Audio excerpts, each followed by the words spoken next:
Automatic rifle দিয়ে, submachine গান দিয়ে নিরস্ত্র নিরীহ ছাত্র জনতার উপরে টার্গেট করে করে এই 2 দিনে 28 জনকে হত্যা করা হয়েছিল।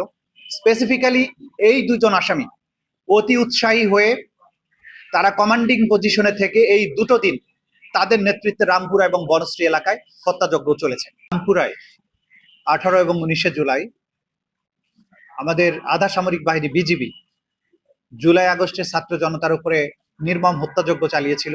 বিশেষ করে 2 জন আসামি রেদওয়ানুল ইসলাম এবং রাফাত বিন আলম মুন, এবং এর সাথে আরো 2 জন পুলিশ অফিসার রাশেদ এবং আরো একজন, যাদের নিষ্ঠুরতা সাংবাদিকদের কল্যাণে গোটা জাতি গোটা দুনিয়া দেখেছে।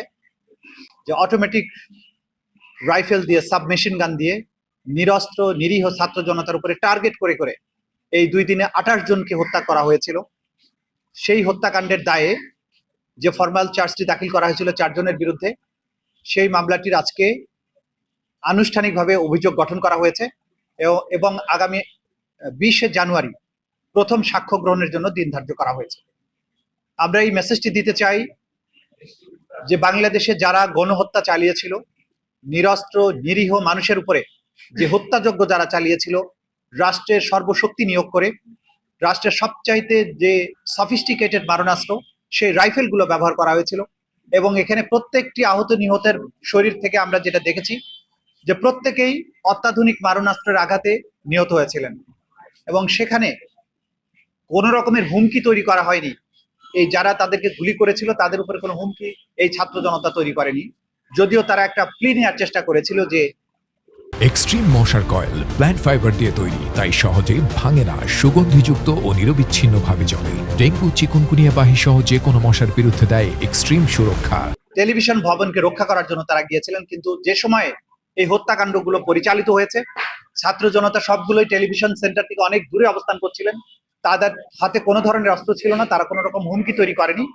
কিন্তু যে বাহিনীর যে আসামি যারা, তাদেরকে ট্রেন আপ করা হয়েছিল বাংলাদেশের সীমান্ত রক্ষা করার জন্য, কিন্তু তারা সেই ট্রেনিং এবং শক্তি আমাদের সন্তানদের উপরে, জাতির সবচেয়ে মেধাবী সন্তান যারা দেশকে ভালোবেসেছিলেন সেই সব ছাত্র জনতার উপরে তারা এটা প্রয়োগ করেছিলেন। এই দায় আসামিদের ব্যক্তিগত দায়। আমরা আবারও বারবার বলার চেষ্টা করেছি যে বাহিনী হিসেবে বিজিবিকে কিন্তু আমরা আসামি শ্রেণীভুক্ত এখানে করিনি। বিজিবির অসংখ্য সৈনিক সারা বাংলাদেশে দায়িত্ব পালন করেছেন, কিন্তু সেখানে কিন্তু এইভাবে মানুষ হত্যার ঘটনা ঘটেনি। স্পেসিফিক্যালি এই 2 জন আসামি অতি উৎসাহী হয়ে তারা কমান্ডিং পজিশনে থেকে এই 2টো দিন তাদের নেতৃত্বে রামপুরা এবং বনশ্রী এলাকায় হত্যাযজ্ঞ চলেছে। সে কারণে সমস্ত সাক্ষ্য প্রমাণ বিশ্লেষণ করে আদালত তাদের বিরুদ্ধে আনুষ্ঠানিক অভিযোগ আজকে গঠন করেছেন। ইনশাআল্লাহ 20 জানুয়ারি থেকে তাদের বিরুদ্ধে সাক্ষ্য গ্রহণ শুরু হবে, এবং সাক্ষ্য প্রদানের মাধ্যমে আমরা বারবার যেটা বলছি, অকাট্য প্রমাণাদি, ক্রিস্টাল ক্লিয়ার এভিডেন্স উপস্থাপনের মাধ্যমে আসামিদের যে সম্পৃক্ততা সেটা আমরা আদালতে প্রমাণ করব। ব্যাপক হত্যাযজ্ঞ হয়েছে, ম্যাসাকার হয়েছে, সেগুলোর ব্যাপারে তদন্ত চলমান আছে। আলাদাভাবে শহীদ ইমাম হোসেন তাইম, যাকে আপনারা টেলিভিশনের মাধ্যমে সাংবাদিকদের কল্যাণে আপনারা সবাই জানেন, দেখেছেন, যে তাকে প্রথমে গুলি করার পরে, আহত হওয়ার পরে তাকে তার সহকর্মীরা, সহযোদ্ধারা সরিয়ে নেওয়ার চেষ্টা করেছিলেন। তাকে যখন সরিয়ে নেওয়া হচ্ছিল আহত অবস্থায়, তার আর সহযোদ্ধা তাকে 2 হাত ধরে টেনে টেনে পিছনের দিকে নিয়ে যাচ্ছিলেন।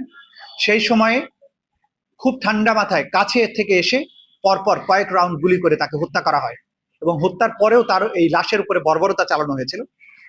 এই বর্বরতা যারা চালিয়েছিলেন সেরকম 11 জনের বিরুদ্ধে তদন্ত সংস্থা তদন্ত অন্তে রিপোর্ট দাখিল করেছেন, এবং সেটা বিশ্লেষণ করে আন্তর্জাতিক অপরাধ ট্রাইব্যুনালের প্রসিকিউশনের পক্ষ থেকে আনুষ্ঠানিক অভিযোগ, ফরমাল চার্জ আজকে আন্তর্জাতিক অপরাধ ট্রাইব্যুনাল 2-এ দাখিল করা হয়েছে।